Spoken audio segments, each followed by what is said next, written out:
Tuwa ako dahil maoperahan na rin ako sa wakas. Maoperahan na. Salamat talaga ng marami. Thank you. Ngayon, minsan, wala kaming ilaw dahil pinuputulan kami dahil wala kaming pambayad. Minsan pat ganun din ang pinapaalis na kami dahil wala kaming pambayad. Pero walang SIM card nito. Pero bantayan niyo po, ang unang sasagot pagtawag ninyo, si former President Rodrigo Duterte. At ganito boses niyo, makinig kayo ha. Ganito boses niya. Hello. Siguro dito.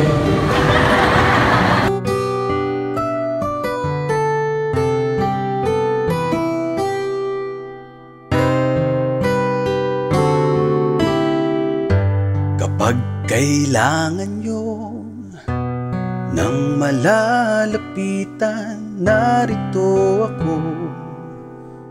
Narito si Bongo.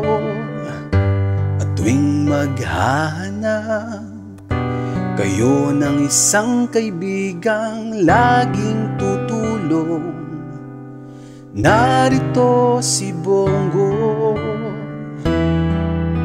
Tuloy-tuloy ang aking serbisyo bilang inyong senador. Maglilingkod ako, tapang at malasakit, malalapitan kahit anong oras man.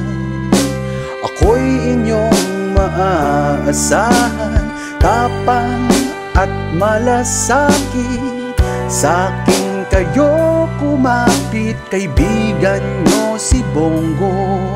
Ang masabi niyo kaya Senator Bongo? Maraming salamat dahil sinagot niya yung aking operasyon sa orthopedic. Ako yung uoperahan. Sinagot niya yung 250,000. Nagpapasalamat ako sa kanya dahil nakita ko siya dito ngayon. Na-hospital po kayo? Oo, sagot na niya yung para sa Ayan, ano mo kasi Cecilia Francisco dahil na sinagot niya wala na akong problema. Nadulas ako ng alaga kong aso na sabi ako. Kaya dito yung ano ko dito. Napalayan kayo ng buto? Sagot na niya yung opera ko. Salamat, nagpapasalamat ako. Pakainin natin ang burgers sa labas. Magkano po lahat yung 250,000. Salamat, Senador Bongo. Ito talaga. Paano nyo kayo nalaman yung malasakit sa inyo? Sa orthopedic. Kasi doon sa orthopedic, sabi sa akin ganun. Kailangan anong pa sa malasakit. Hindi pa kayang ibigay. Pero nakita ko si Senador Bongo kayo na, isasagutin na niya. 54. So, kailan po kayo na-operahan? Pangalawang opera ko na ngayon, na-operahan ako ng August, na-operahan ako, may bakal na ako. Ngayon, nasagi uli ako, kaya operahan uli ako dito na. So, lahat po yung na-operasyon nyo, nasagot ang malasakit sa inyo? Yung isa yung una is WD, pero ngayon sagot na ng malasakit. Yung 250,000. So, orthopedic po yun? Oo. So, kailan po nangyari yung na-accidente kayo? Kailan yun pa nangyari? Nung March. Last year? Ngayon lang. Taon lang po. Oo. Ngayon. Kaya ang laki ng pasalamat ko talaga. Para wala na akong problema. Para ma-opera na ako, para makalakad ako. Kasi yun lang naman ang ano ko. Makalakad talaga.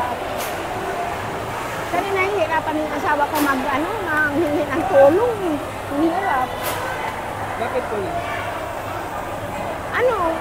Mahirap manghingi ng tulong dahil magkano lang naman yung ibinibigay.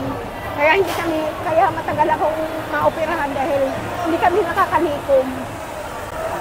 Kaya nagpapasalamat talaga ako sa kanya kanina dahil sagot na niya yung ano ko sa malasakit. Naghanap kayo ng mahiraman para mapa-opera? Bola po sa hospital? Sa bola. Ano po maramdaman nyo na sinagot yung malasakit sa inyo? Tuwa ako dahil maoperahan na rin ako sa wakas. Salamat talaga ng marami. Thank you. Ngayon, matanong ko lang po, ano po yung pinagkakawa natin kabuhayan? Ano lang kami, vendors lang yung asawa ko. Nagtitinda lang sa bangkita ng mga baseball kick-yam. Kaya kulang na kulang yung ano namin talaga, puhunan namin kulang. minsan hindi na kami kumakain dahil inaasikaso yung paglakad ko para sa operasyon ko. Talagang. Ang pagaling, nawalan kayo ng pag-asa na magpapagay.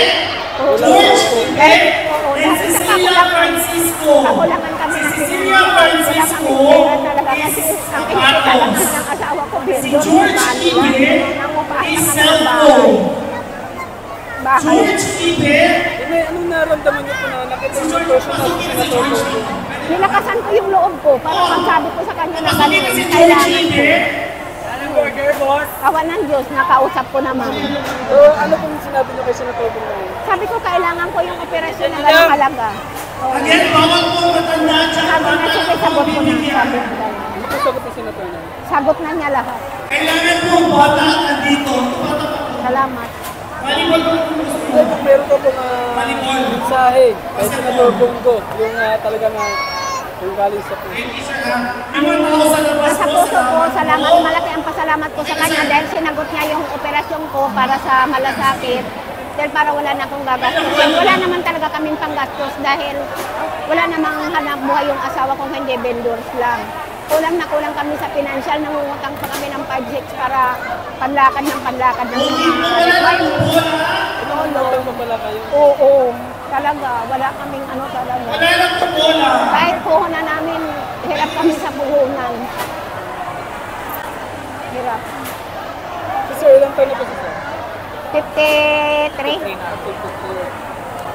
Wala yung mga anak po nila. Isa lang. College. First year college. Kaya ang hirap. Bakit saan mahirap? Mahirap. Minsan, wala kaming ilaw dahil pinuputulan kami dahil wala kaming pambayad. Minsan pat ganun din ang bahay. Pinapaalis sa kami dahil wala kaming pambayad. Bawal po dito po. Ano yan yan? Ay, isang doon pa rin yung Oo, doon pa rin. Yan, napakahirap. Kaya sabi ko, may awan dyan, kakaraos din. Sabi ko gano'n. Iwawi sa Diyos. Laban lang, kahit mahirap, laban lang.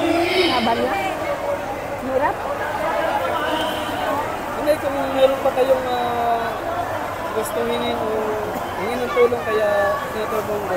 Yun ay financial para makapagtinda ang asawa ko ng sariling puhunan, hindi utang. Yun talaga. Ano pangalan niyo po? Pero kanya espiritu. Sir, Kung ano daw, ano mo kay Sir, kay Senador Bongo ko, ano yung hihilingin mo pa. Puhunan talaga. Dagdag puhunan talaga. Wala kaming sariling puhunan, minsan hindi kami kumakain. Wala naman tumutulong sa amin kundi kami lang. Kami lang.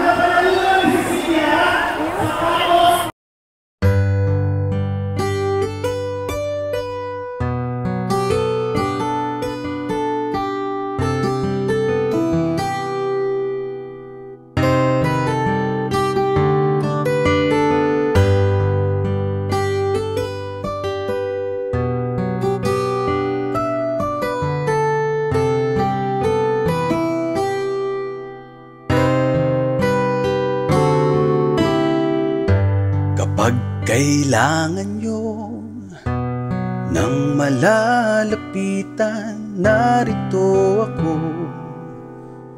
Narito si Bongo. At tuwing